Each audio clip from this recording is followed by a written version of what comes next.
More on that new reporting that Richard mentioned from the New York Times, detailing how the increasing number of Russian troop deaths is severely impacting morale.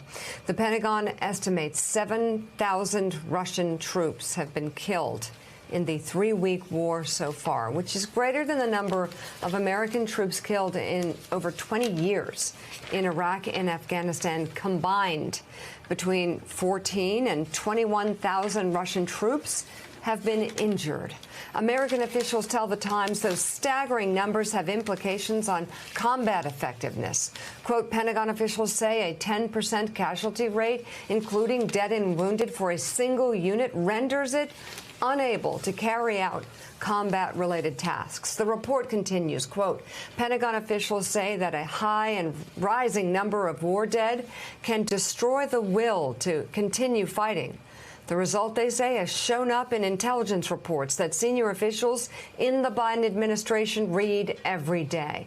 One recent report focused on low morale among Russian troops and described soldiers just parking their vehicles and walking off into the woods. Western officials tell the Times around 20 Russian generals have been pushed closer to the front lines in an effort to boost morale. 3 of them are confirmed dead. And yesterday, Ukrainian officials said their forces killed a 4th. Joining us now, Democratic Congresswoman Elissa Slotkin of Michigan. She's a member of the Armed Services and Homeland Security Committees and previously served as a Middle East analyst for the CIA and also served as acting Assistant Secretary of Defense for International Security Affairs. It's good to have you on board this morning. So Congresswoman, you look at the polling numbers, and most Americans actually support, plurality support is actually doing more than we're doing right now. You look at the Wall Street Journal opinion pages, and it reflects some of those feelings. The Wall Street Journal itself saying, why not victory in Ukraine? And I'm struck by the last line where they said, Mr. Biden wanted to be FDR. The world needs him to be Harry Truman at the dawn of the Cold War. Also, the former U.S. ambassador to the United Nations says the West must do more for Ukraine. So the question is, you heard the speech, you heard the president's speech after, you see these polls, Americans wanting us to do more while not getting actively involved in a hot war. What else can we do right now? Yeah, well, I do think the package that the president announced yesterday is more, right? President Zelensky has been asking us for weeks, asking the world for weeks, for help in the skies above Ukraine to create parity or at least some more competition with the Russian air power. And what we announced yesterday was additional drones, additional anti-aircraft systems, just a whole range of things on top of what we've already provided that at least help even the score. And the Ukrainians are doing exceptionally well with those weapons. It's not what President Zelensky sort of would want, I think, in his perfect heart of hearts, which is a no-fly zone. But if Americans want to even the battle out and not have American sons and daughters fighting Russia, then this is, to me, a very important step. It should come with other economic sanctions that we can do, keeping up that punishment, that drumbeat. But I think yesterday, we started to put more out there that really helps balance the scales a bit more. So, Congresswoman, 2 things for you. First, want to get your reaction to what you heard from a rather emotional President Zelensky in his address to Congress yesterday. But second, get you to react to some breaking news we just got right now that the White House has announced that President Biden is going to be speaking to China's Xi Jinping tomorrow. And the topic will be Ukraine. Sure. And there certainly is a sense that Russia has obviously aligned itself with China, or at least attempted to during this moment. And there is a sense among some observers that President Xi might be one of the very few voices out there who might have some influence over Putin. How do you think this should go? Yeah, well, I think that's a very important phone call. And I think what is going on right now is China is literally taking notes on everything that's happening on Russia and Ukraine, right? This is a parallel situation to if they ever decided to go to Taiwan. So they are watching very closely how the world reacts, how the United States reacts.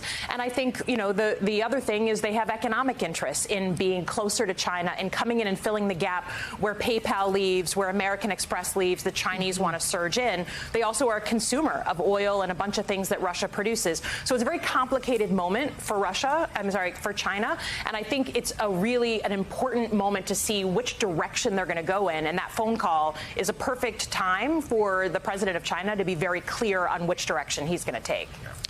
Congressman, there's a big NATO meeting coming up next week, and the issue of jets and the no-fly zone is bound to come up. No-fly zone's been ruled off the table by Jens Stoltenberg.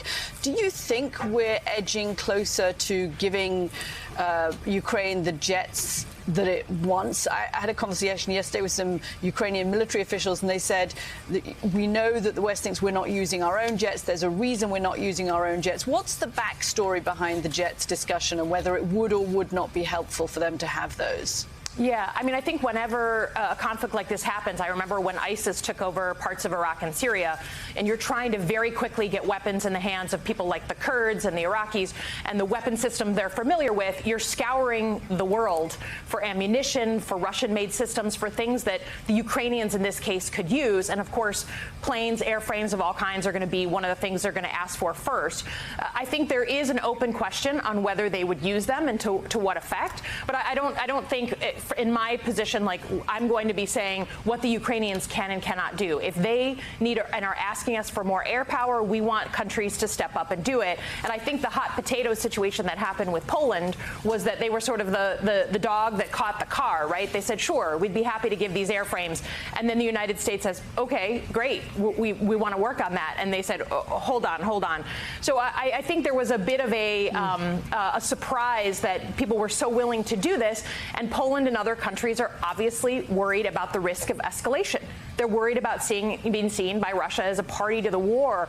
And so I think we have to push at this NATO meeting to really get the surrounding countries to say, hey, we're strong if we link arms together. Let's get the Ukrainians the things you may have in your military stores. Congresswoman Elissa Slotkin, thank you as always for being on this morning. Hey, thanks so much for watching our YouTube channel. You can follow up on today's top stories and breaking news, or catch up on your favorite MSNBC shows all in one place. Download the NBC News app today.